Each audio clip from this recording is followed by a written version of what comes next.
We have done a lot on the exterior of the car, and I kind of want to focus more on the interior of the car. I've been thinking about swapping out the two front seats for some M4 seats for some time, but the prices are ridiculous. I did find some out of state, but as I said, just to ship them in alone is like an extra 500. And I found some nearby. They were, well, close to white, but I didn't want just to have two white seats in the front and then the back are just still black. You know, I wanted uniform color, so I opted to the black. I hit up Natty Auto Parts. They have a few stuff in house. I actually hit them up to buy something else for the car pertaining to the engine room. I told them pretty much I needed interior, and they said, well, they have something in house. Come take a look at it. And they had some M3 seats, which is pretty good. I'm not gonna lie, they're pretty good. But I still wanted my M4 seat. I still did. But I just decided to take a look, see what they were talking about. 2 hours later. I don't really. Whoa! It's a game. It's a rich thing.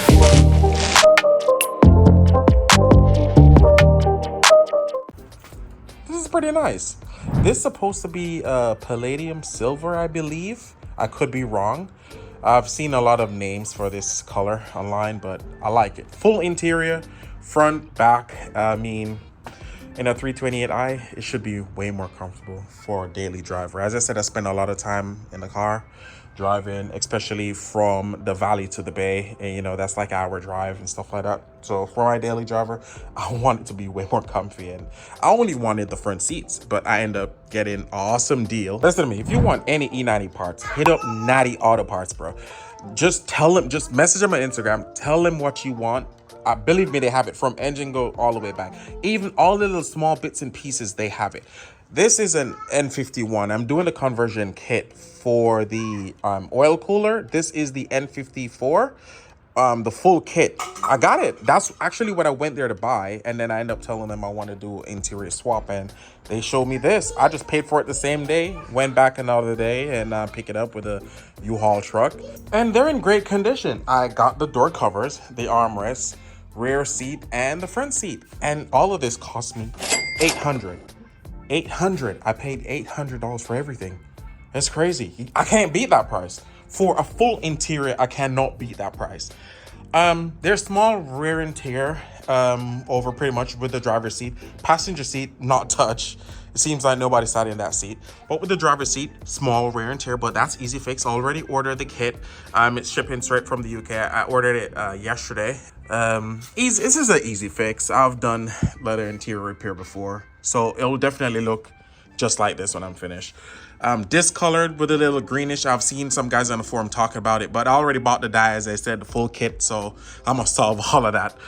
But I'm gonna start with the rear seats. Work my way to the front. Back here is a mess. That's what happened when you have kids. Removing the rear seat is kind of easy. You just, you know, grab on it and pull upwards, and you do the same thing to the other side, and it comes up quite easy. There we go. And then just work it out from that side and do the same thing for the other one. Get this one out, get that one out, and we're done with this side. So we could take this out. Now that we took out the lower seat, there's two bolts underneath here that we have to remove. Now, forums will tell you these are T45, but I believe this is like a T50. It's definitely a T50. It's a perfect fit. Let's get the other one over here. Now that we got those out, there's two latches in the top to unlock the rear back seat pins, which is this bad boy right here. If you look good, you see an opening on the side right here. Do you see that? So the idea is to brace on this and push it down. So we just, all right, that side is open. We do the same thing to the opposite side.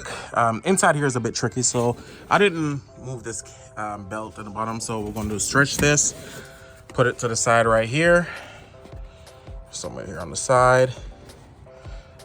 This one, same thing. The other one is already done. And then we're gonna pull and lift. But I gotta do this with both hands, so let me do this real quick. And with that, the rear seat is out. It wasn't really hard. There we go. Now let's slap in the new one.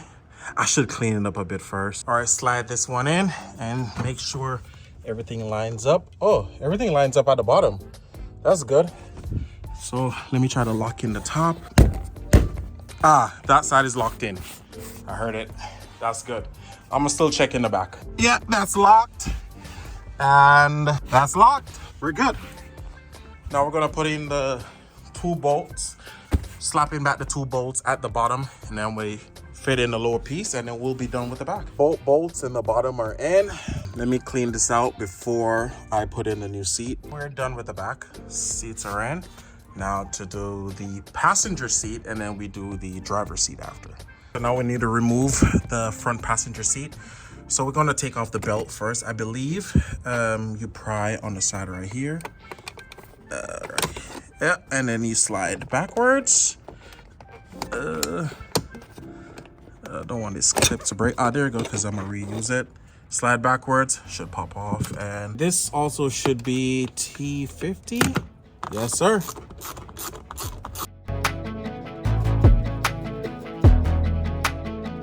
I already run the seat forward, so I'm gonna just remove the 2 bolts in the back.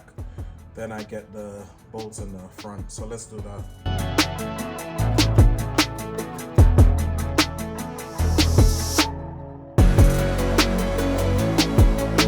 Same thing for the front. 1 bolt right here, 1 bolt the other side. I'm gonna remove those and come back. All right, so now that bolts are removed, you just wanna slowly bring the seat up to get to the connection underneath. There it is right here. You're gonna use your flats, pry right in here, and just pry on it. Just clip all the way up, just get it up. It's coming out. It's hard to work with one hand. But once you get it up, this should start coming out by itself. Just needs to come up some more. All right, there it is. And this should just come out easily. While the seat is out, is the best time to clean underneath. And trust me, it was gunky under there. But I did vacuum a bit, brush a bit. But now I'm gonna remove the tough stuff that I see under there. I have some carpet cleaner. I don't know where my wife got it from, but it claims it works, so let's try it. All right, so the passenger side is finished. Looking pretty good. Not gonna lie, looking pretty good. I'm gonna show you guys how to do the wiring and everything on the opposite side, which is the driver's side, obviously. I do like it. Everything fits in nicely. Everything works pretty good. The only thing, as I said, is not in right now is the active headrest. So I'm gonna definitely have to code that out because I know I'm gonna have a light for it. I'm not worried about that. That's easy 1-3. Just finished cleaning up on this side. It was horrible as the passenger side. This is looking way better. I need to get the car detailed after all of this is finished. I need to find someone in the area who can do it because I don't want to do it. I don't want to spend hours on it. I prefer to pay somebody else to do it. They come to me, take care of it, and you know, that's all good. I'm gonna go handle the other seat now, and I'm gonna show you guys how to do the wiring. In the event you guys have to do that, but it's not hard, but I'm gonna show you guys how to do it. So before I de-pin, take them out the housing right here, let me take off the seat belt on the side. It is a T50. All right, get this out. All right, there is a clip under here. We'll see it. Okay, we can see it from this side properly. We just need to push down on it. Let's use a screwdriver and pry it down, and it will just come right off. It. Oh, it's off. Oh, it's off. Okay, cool. Then we're gonna remove this right here. Just squeeze. All right, that one is out. That one's out. Okay, so it's out. So now I just need to move it out of here, and then the seat belt will be off. All right. So first, let's cut this zip tie here. Or get this out the way. On this side right here, there's one clip right here, and there's one on this side right here. So let's pry up on this one and start sliding out easily. And I guess we could just pull out the rest. It just come out. This one we're pretty much done with because this is the seat belt wire. We already disconnect that one, so we could just slide it out from underneath, which is here. So we're gonna reuse this. The other one doesn't come with any, so we have to reuse this. The knife will definitely do it. It's a pointed blade knife. Hole right here. Oop, out. This one, it's the same thing. Press down, out. This one here, and then this one. Both of them at the same time. All right, so let's strap on the seat belt on this one first. Route the wire through the side, underneath. Just route it in. There it is. After we get the wire out. All right, now we just connect the seat belt. Bolt it up.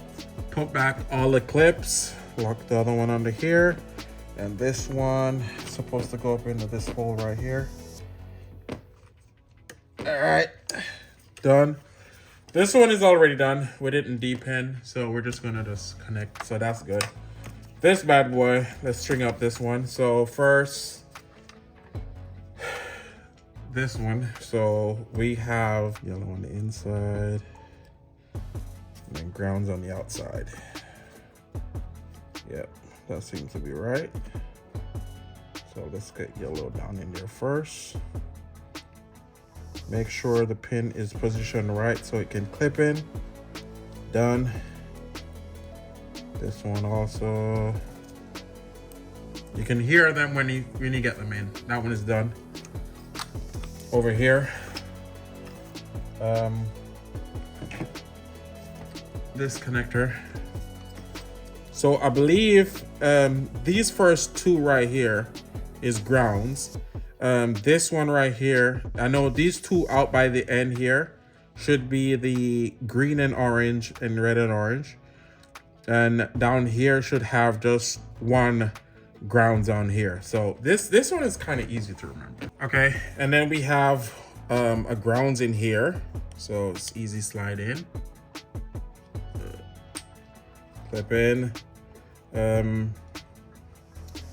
Yellow and green, it comes to this far end there, and then green by itself is right beside it.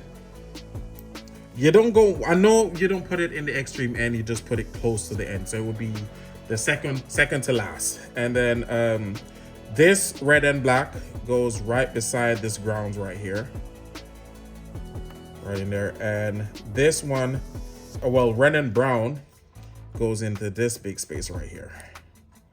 All right, so now that we're finished with the wires, we need to slide them back into this housing. We've got to make sure they slide in on this groove right here. Sometime it miss, but the black one goes in first. Slide in, easy. It's like Lego. The seat belt goes in next, so that one will be right here.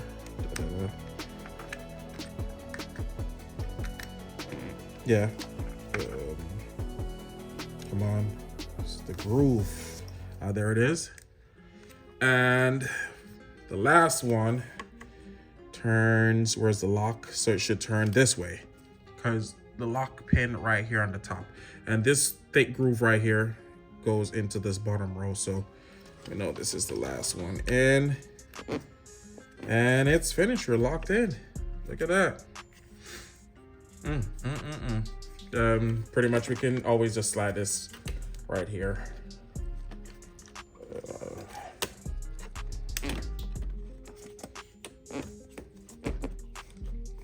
There it is.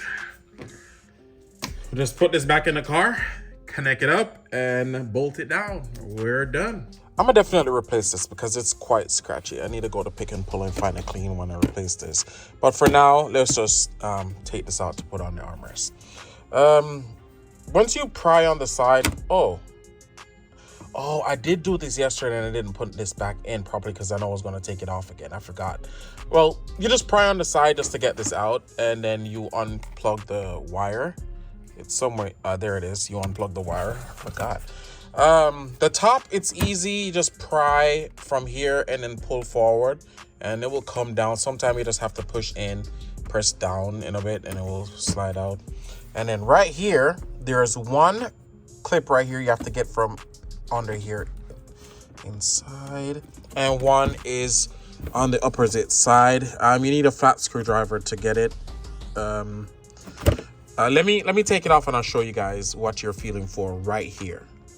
So under the bottom, you're feeling for this. You want to put something flat right between here and pry this side, and it will just ease off. There's a clip right there that is holding it. That one is holding it, and it's the same thing on the other side. And then this whole area will just come off. So easy. All right, up here, now we're gonna knock this pin out. We're gonna hold here because we don't want it to crack. Hold right here and then knock the pin out, and then we're gonna do the same thing for this side and knock the pin out. This piece is connected right under here.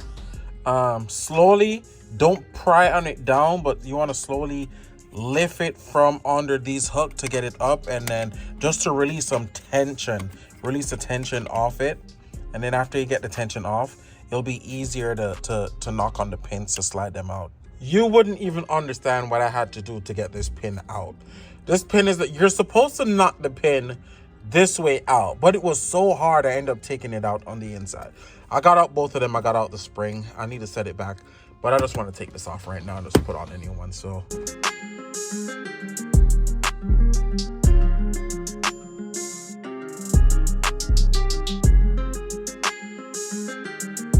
the car is a bit messy right now. We've been having some crazy rain. We have already complete the back, we have complete the front and the armrest. So the only thing is remaining is to do the door covers. I still need to wrap these wood grain pieces. I still need to do that side, but I'm gonna put that out for another day again. But we're gonna slap on these door covers, get that out of it.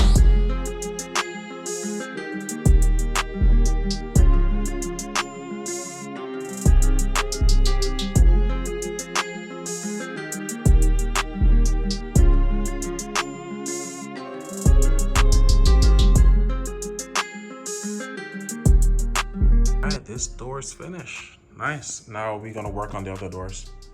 2,000 years later.